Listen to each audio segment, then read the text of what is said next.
Hello guys, कैसे हैं आप सब। आई होप आप सभी आदमी अच्छे होंगे।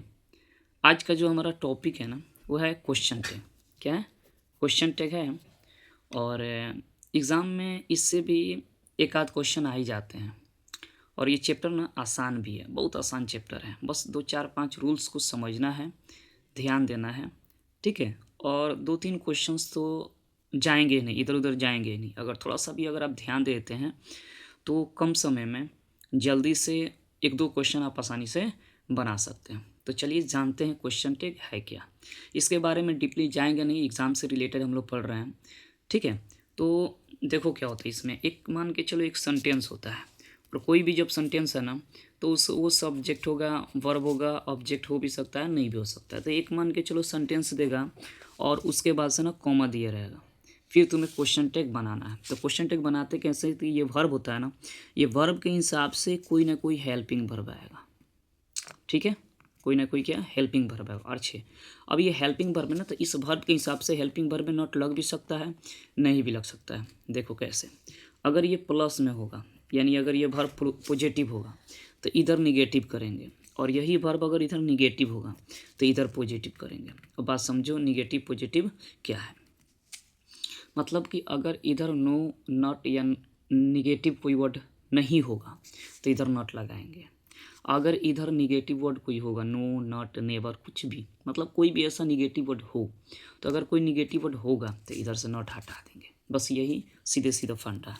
और जो ये वाला जो सब्जेक्ट देख रहे हो, वो सब्जेक्ट हेल्पिंग वर्ब के बाद आ जाएगा और लास्ट में क्वेश्चन मार्क लग जाएगा। अब दो चीज़ें हैं। एक चीज़ें हैं कि अगर वर्ब में वर्ब वन अवयव है तो उसका हेल्पिंग वर्ब डू या डज होता है। सिमिलरली अगर वर्ब टू है तो उसका हेल्पिंग वर्ब डिड होता है। ठीक है। चलो कुछ रूल्स है, देखते हैं कि सब्जेक्ट क्वेश्चन टैग में कुछ ऐसे होता है ना, सब्जेक्ट जो क्वेश्चन टैग में चेंज हो जाते हैं और आते हैं कुछ और, लेकिन चेंज हो जाते हैं। जैसे देखो, अगर दिस दैट होगा तो इट में बदल देंगे, दिस दोस होगा तो दे में बदल देंगे, नाम आएगा, मेल का नाम होगा तो ही, और फीमेल का नाम आएगा तो शी। कोई एनएलटी का मतलब होता है नॉन लिविंग थिंग, तो एनएलटी आएगा तो इट कर देंगे। कोई भी दुनिया का कोई भी प्लूरल सब्जेक्ट्स है उसको हम हमेशा दे करेंगे। ठीक है। उसी तरह अगर ये देखो, एवरीबडी, समबडी, एनीबडी, नोबडी, या एवरीथिंग, समथिंग, एनीथिंग या नथिंग, वैसे ही एवरीवन, समवन, एनीवन या नो वन। ठीक है। तो कह रहा है कि अगर बॉडी या वन जुड़े, ध्यान रखना, बॉडी और वन जुड़े तो सब्जेक्ट हमारा दे रहेगा, लेकिन अगर वही थिंग जुड़े तो सब्जेक्ट हमारा क्वेश्चन टैग में क्या रहेगा, इट रहेगा। ठीक है। सिमिलरली अगर इसको देखें कि ऑल ऑफ का प्रयोग हो, सम ऑफ का प्रयोग हो, एनी ऑफ का प्रयोग हो, नो वन ऑफ का प्रयोग हो, आइदर ऑफ का प्रयोग हो, नाइदर ऑफ का प्रयोग हो, मोस्ट ऑफ का प्रयोग हो, कुछ भी आ सकता है, मोस्ट ऑफ का प्रयोग हो, इन सब के बाद और भी सब्जेक्ट हो सकते हैं। इन सब के बाद यू होगा तो क्वेश्चन टैग में यू लगाएंगे। इन सब के बाद अस होगा तो क्वेश्चन टैग में वी लगाएंगे। और इन सब के बाद देम होगा तो क्वेश्चन टैग में दे लगाएंगे। ठीक है। ये रूल्स है, ये तुमको थोड़ा सा याद करना पड़ेगा, समझना पड़ेगा। फिर कह रहा है कि अगर कोई सेंटेंस डायरेक्ट वर्ब वन से स्टार्ट होता है और ऑब्जेक्ट होता है, यानी ऐसे वाक्यों को हम क्या बोलते हैं, इंपरेटिव सेंटेंस। कौन सेंटेंस? Imperative sentence. तो अगर मान के चलो कोई सेंटेंस इंपरेटिव सेंटेंस हो तो उसमें क्या करेंगे कि क्वेश्चन टैग में विल यू व वांट यू का प्रयोग करेंगे। याद रखेंगे, विल यू या वांट यू का प्रयोग कर लेंगे। उसी तरह अगर कोई सेंटेंस लेटस से स्टार्ट हो या लेट्स हो तो उसके लिए हम क्वेश्चन टैग में शैल वी या शांट वी का प्रयोग करेंगे। हाँ, अब चीज़ यहाँ पे तुमको समझना होगा कि विल यू और वांट यू और शैल वी और शंट यू किसी के साथ लग सकता है। हाँ, ऐसा नहीं है कि निगेटिव होगा तभी हम विल यू लगाएंगे चाहे वांट यू लगाएंगे, ऐसा कोई बात नहीं है, ध्यान रखना। ठीक है। शैल वी और शंट यू कहीं भी निगेटिव इधर होगा तब भी, पॉजिटिव होगा तब भी। निगेटिव के लिए क्या होगा भाई, इसमें डोंट का प्रयोग रहेगा, डोंट का प्रयोग लगा रहता है। तो इससे उसका कोई मतलब नहीं है। क्वेश्चन टैग में समझ लो, देख लो कि दिया है, निगेटिव दिया रहेगा तो निगेटिव समझ लेना, पॉजिटिव दिया रहेगा तो पॉजिटिव समझ लेना। लेकिन क्वेश्चन टैग में या तो ये देगा या ये देगा, क्वेश्चन टैग में या तो ये देगा या ये देगा। हाई बात समझ में आता। अब कह रहा है कि कुछ हेल्पिंग वर्ब है जो नॉट जब लगता है ना, शॉर्ट बनाते वक्त कुछ चेंज हो जाते हैं। जैसे देखो, कैन के साथ नॉट लगाना तो एगो एन हट जाएगा। उसी तरह विल के साथ नॉट लगेगा ना तो वॉन्ट हो जाएगा। शेल के साथ नॉट लगेगा तो शांत हो जाएगा। ठीक है। उसी तरह कभी सेंटेंस में अगर पॉजिटिव में आई एम है ना, याद रखना आई एम है, तो क्वेश्चन टैग में आरंट आई का प्रयोग करते हैं।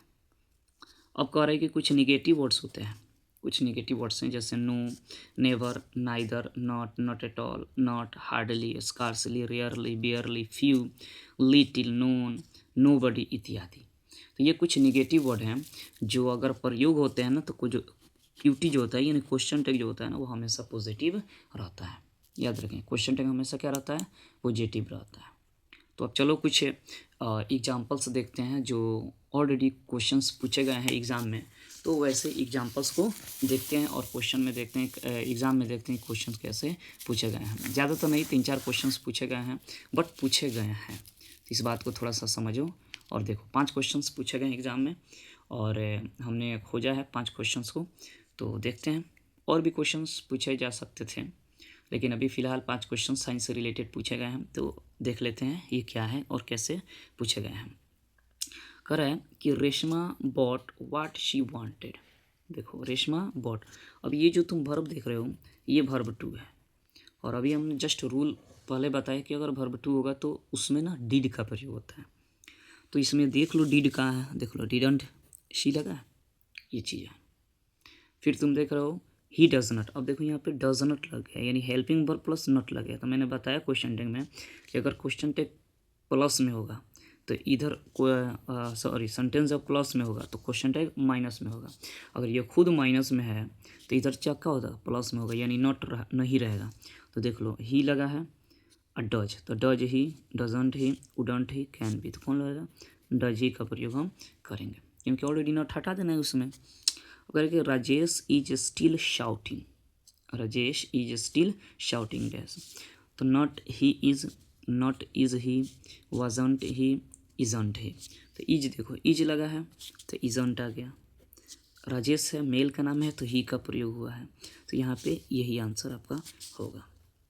ठीक है। फिर 4th नंबर देखते हैं हैव सम मोर टी। देखो हैव सम मोर टी, अब इस कंडीशन में तुम देख रहे हो कि हैव यहाँ प्रयोग हुआ है, तो हैव इज अ वर्ब 1, और वर्ब 1 के पास ये जो तुम देख रहे हो ये तुम्हारा मान लो ऑब्जेक्ट है, क्या है, ऑब्जेक्ट है।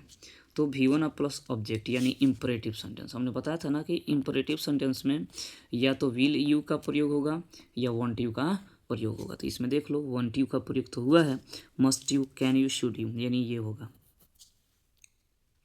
फिर देख रहे हो you take it very easy, अब यू है, आइए वर्ब 1 है, तो वर्ब 1 से रिलेटेड तुम्हारा देख रहे हो कि V1 और V5 है। हमने रूल बताया कि अगर V1 और V5 है तुम हेल्पिंग जब रूल लगता है ना तो या तो डू लगेगा या डज लगेगा। तो देख लो यू है तो डू लगना चाहिए, तो डोंट यू, तो इधर है यहाँ पे।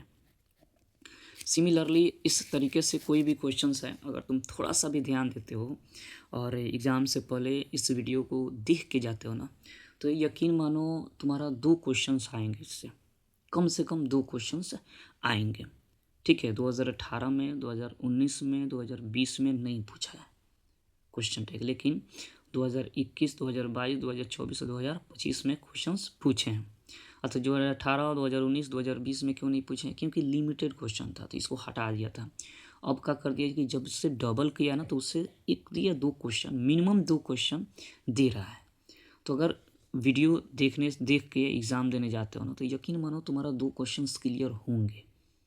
ठीक है, तो चलो नेक्स्ट वीडियो में अब मिलेंगे फिर से एक नए सब्जेक्ट और नए टॉपिक के साथ। तब तक के लिए जय हिंद।